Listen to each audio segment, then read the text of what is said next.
Hello, hello, and thank you for joining us on this next edition of our From the Field episodes of FP Next, bringing you updates straight from the farm field. I'm one of your co-hosts, Sarah McNaughton Peterson, and I'm here with Curt Arns. Hi, Sarah. We're excited to share the latest insights from the fields across the country with all of you, and we're back with a very familiar guest today. Absolutely, and of course, we've had him on most recently as just last week on our last episode, and if you've been to either the Farm Progress Show, Husker Harvest Days, or the Organic Grower Summit, you'll probably recognize Matt Jungmann, who is our National Events Director here at Farm Progress. And today we're talking about not one, not two, but three different locations for crop updates. So we're super excited. And with that, let's get into it. Welcome back to FP Next, Matt. Good to be with you guys.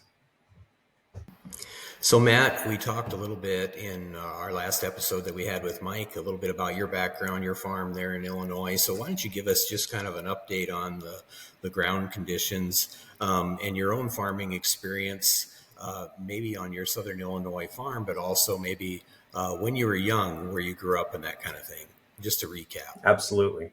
Sure. I grew up in central Iowa and just outside of Des Moines. And the farm that I grew up on is now grown up in houses. So there wasn't a farm to come home to. I was fortunate to meet a gal and get married, and her family farms here in Western Illinois.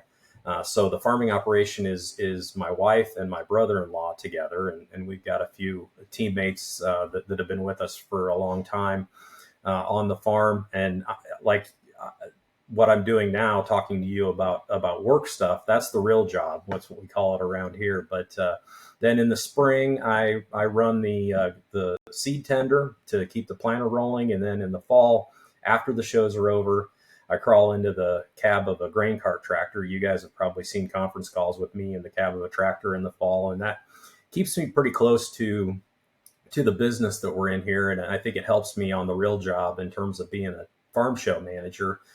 To actually be involved in the farm. But yeah, we're here in Western Illinois, south of the Quad Cities, across the river from Muscatine, Iowa, and a little south, and farm over about 3 counties here, and cover enough acres to keep 5-6 of us busy.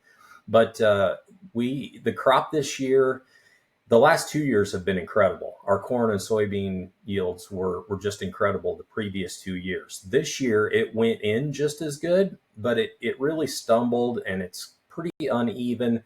It's still a good crop. It's probably still above average. It's probably right at or above our APH, but it's not a record breaker like we've had the last couple years. And so it's been interesting. Part of the fun part of my job is I get pretty close with a lot of farms across the Corn Belt. So I'm in conversations with folks in Decatur, Illinois, and Grand Island, Nebraska, and Boone, Iowa, and then our farm right here, kind of halfway in between Boone and Decatur. It gives me a pretty good feel for what's going on across the Midwest, which is kind of cool. I know that's one of our favorite parts of these From the Field episodes. We get to kind of get a quick update from all across the country. But you talked a little bit about, Decatur and Husker Harvest Days. And can you tell us a little bit about why there are all these crop fields around our farm shows? Because I don't know if a lot of other farm shows really have a full working farm on the grounds. Yeah, that's one of the things that when the Farm Progress Show started in 1953 and Husker Harvest Days started in 1978, that was a hallmark of the event, is that, you have, you go to the winter shows and you see the pretty versions of everything. And we have that on the showgrounds inside the fence. But then we've got a duplicate set of equipment that we take out and get dirty in those fields and actually give the growers an opportunity in as close to real life situations as we can create to these machines running. Planting 90-day corn in Decatur, Illinois, it's not exactly perfectly real life, but in order to have the show at a time but right before harvest, that's what we're doing, is growing a 90-day crop. And when we're in Boone, Iowa, we're growing 78-day corn. I think the corn in Grand Island is 99-day corn that we use for the field demonstrations. But it does give us the opportunity to roll the combines, show off the corn heads, show off the tillage tools, and then stretch out on some of the rest of the ground to do the sprayers and the autonomous machines and all those kinds of things. So we want to make sure to give the growers, the attendees, the opportunity to interact with these machines and even in some cases get in the cab and run it themselves. It's one thing to see a machine sitting in a showroom, and it's a whole other thing to see it operating out in the field. That's for sure. So why don't you update us on the crop, how it looks at Decatur at Farm Progress Show site, how the crops look at Grand Island at Husker Harvest Days, and then if there's any issues on your own place. The whole country's kind of dealing with some disease issues. So what are you up against in Illinois? Yeah, so Illinois it was really unique in Illinois this year. Where we are, everything went in good shape, and then we got some rains. You go to Decatur, which is southeast of me, kind of in the center of the state, and they were on the line. If you go south of there, not very far, they had a terrible spring. The rains came, and that system that poured rain on southern Illinois ran through Indiana and up through Ohio.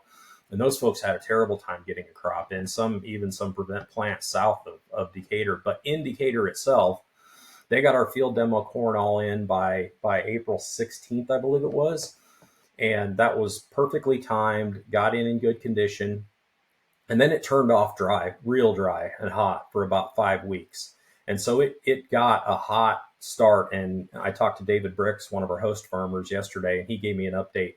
It was right on the cusp of starting to really, really harm that crop and lose it. And then all of a sudden they got a real good bunch of rains, and the rains have not stopped. It's been a real hard second half of the summer for him to get hay put up because the rains have just come like crazy with tons of heat. His biggest concern in Decatur and around there is that there have been a whole lot of hot nights, nights that barely got below 80 degrees, mid 70s. And that's his concern about this crop this year, is how much damage has that done.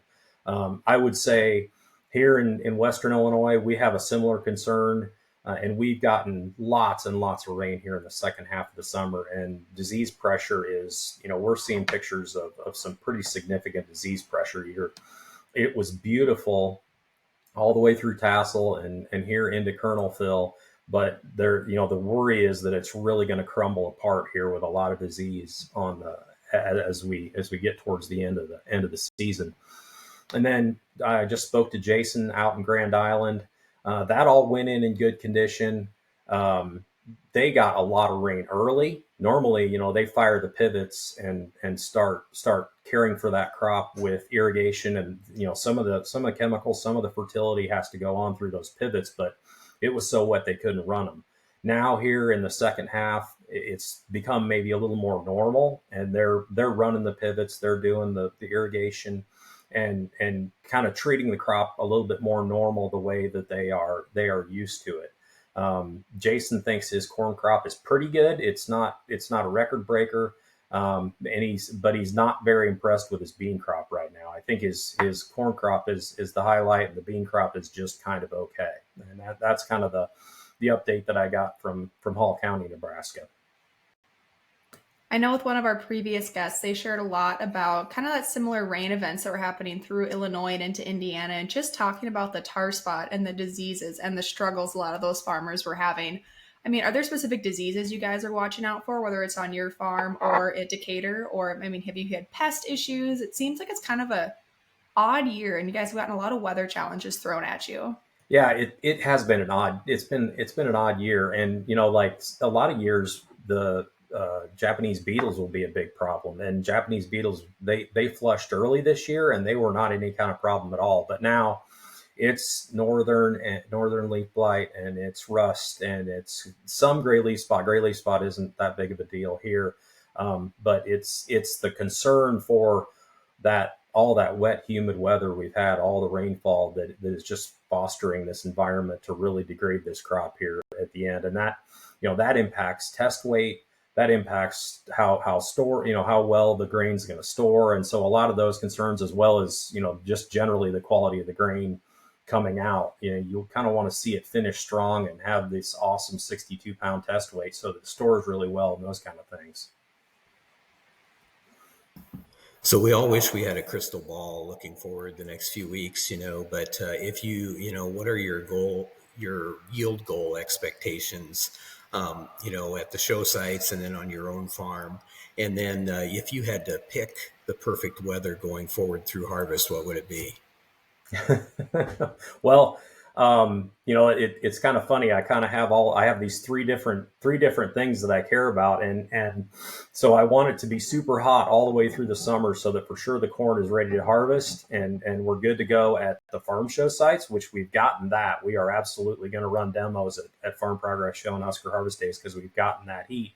But then I want it to switch, and I want the week of the show to be like a high of 78 degrees and sunny all 3 days of the show. So I'm very picky on my my wish list, and I put the wish list in every year, and it generally never hits. But the forecast, we're close enough now to Decatur, shows that it's in the 10-14 day forecast, and we're going to get good heat for the next 10 days or so, and we're going to finish this corn off. It's going to be in the low 20s, high teens for moisture at showtime, and then it's going to cool off during the show. So it's looking really good in the forecast for Decatur. For here at home, I'd like it to finish off with some decent heat during the day, but some cool nights, so we can pack some more test weight into this corn and finish it off really well. We farm. Well, let me go back to Decatur. You asked about the yield. 90-day corn in Decatur, Illinois. If that corn can be 180 to 220, which is what the yield projection on that corn is, that's great. That's what we're asking for. You don't expect that corn that is completely finished at 20% moisture at the end of August to be 240, 260, 280 corn. That's just not realistic. So, if we can get 200, 220 bushel corn, that puts on a good show. It puts the combines to as much of a test as we can put it. In Grand Island, that corn, I always joked with Roger Libby, no matter what the corn yielded, he told everybody it was doing 185. Whether it was doing 160 or it was doing 220, he always told everybody it was doing 185. But that 99-day corn in Grand Island, we can get some 220, 240, 260 corn if everything works right. And we've been doing that for over 40 years now, and the Libby family's been farming it for over 40 years, and they're really good at it, and they get us a really good crop that does put the combines to a good test. Now, here in Western Illinois, we have we're only 8 miles from the Mississippi River, so we've got really good flat creek bottom ground. We've got really good flat high ground, and then we've got everything in the middle that's leading down to a creek that's kind of pastures along the hillsides. And so we farm stuff that if we can get 220 bushel corn out of it, that's a good yield, and we'll probably have some 200, 220 corn on those side hills and some of that rough ground. And then we've got really good flat stuff that, sometimes you'll see 300 on the yield monitor as you're going through the field. But if, we can get the past few years, some of those fields were doing 240, 260, and I think we'll probably be 10, 15 bushel under that this year. That's my guess, but that's kind of how things are shaping up right now. As long as the green leaves can hold together and not get overtaken by the diseases. I know with all the weather challenges everybody has been thrown. I know even up here in the Dakotas, it won't stop raining. We've got friends trying to hay, and they just can't get that hay up. They got it all cut, and then the faucet's turned on, and they are not wanting to turn back off. So there's been a lot of weather challenges this year, but Matt, thank you for joining us. I know you've got a lot of stuff on your plate as we're getting ready for Husker Harvest Days and Farm Progress Show coming up. And thanks for giving a little bit of insights. And for anybody coming to our shows, maybe you guys could take a guess if you're out there watching the corn demos, what you think the yield would be from seeing all those combines roll. And Curt, I think that's going to wrap up today's episode, which is our From the Field episode, which is our latest offering from FP Next, of course, powered by John Deere. Yep, and as always, we want to thank our listeners for listening and watching this latest episode, and we're excited to bring you farmers from across the nation during the growing season, especially when those farmers come from our own team like Matt. Absolutely, and don't forget, our From the Field episodes are video episodes, and so if you're listening on a podcast platform, jump on over to Farm Progress Online or YouTube, and you can see our bright, smiling faces, and guess where Curt is at in his neck of the woods. And be sure to come back next week when we're diving into the carbon markets again, bringing back Mitchell Hoare of Continuum Ag, and he's going to share a lot about how to capitalize on 45Z tax credits. We're always excited to visit with Mitchell, and this is just another timely and really important topic to our listeners. Absolutely. And if you're planning to head to Farm Progress Show or Husker Harvest Days, make sure to check out the links in the episode description. You can pre-register for tickets to save a little bit of money on your Farm Progress Show tickets, or get your complimentary admission to Husker Harvest Days. As always, we wish everyone a safe and prosperous growing season. And remember, if it's agriculture, your friends at Farm Progress have you covered. Here's wishing you high yields and good weather. We'll see you next time.